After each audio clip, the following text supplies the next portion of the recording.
story for today is called I Love a Book by Joe Rhatigan and illustrated by Olga and Alexei Ivanov. Ooh, do you love a book? I hope so, because I certainly do.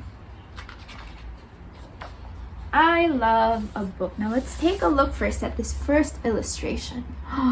Do you see the little boy holding his book?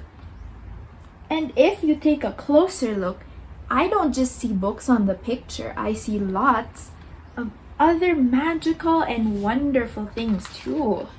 I wonder where they came from. I love a book. There are books to treasure or return when you're done, books that are serious, and books that are fun.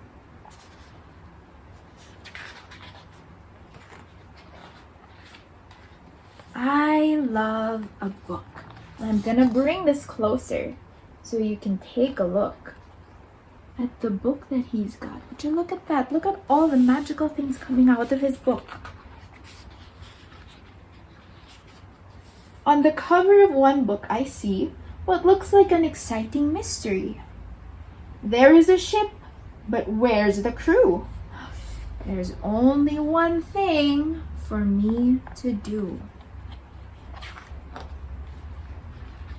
I turn the pages and I read them fast. Will this story last and last? Did pirates really sail the sea and say, "Arr, ahoy, matey"? And what's it like to fly so high that you suddenly run out of sky? Do aliens read books like me? Who knows? Find a book and see. Look here! It's an animal doctor who makes house calls in a helicopter. And how did a cow get up that tree? Books have the answers, I guarantee.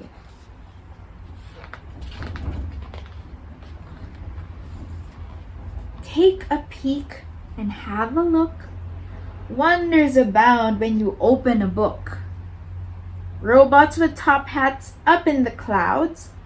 Frogs of rare talent singing to crowds. Have you ever been sung to by a frog? Well, I haven't, but I would sure love to experience that. Monsters learning to count on their powerful paws. And sharks chewing gum with their dangerous jaws. Look at those sharks blowing bubbles with their gum. Have you ever seen that? This book lists all the dogs in the land. In the next one, ancient Egyptians built pyramids in sand. Look at that book, The Great Pyramids.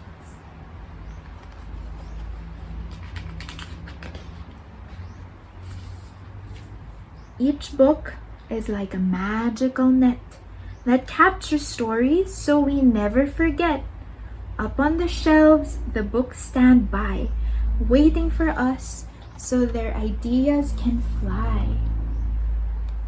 Do you have books at home? Do you have a shelf where you have all your magical and wonderful books? And it's silly that my parents think they can use all this magical paper and ink to quiet me down at the end of a day. There's too much to read, I eagerly say. Do you read bedtime stories before you go to sleep?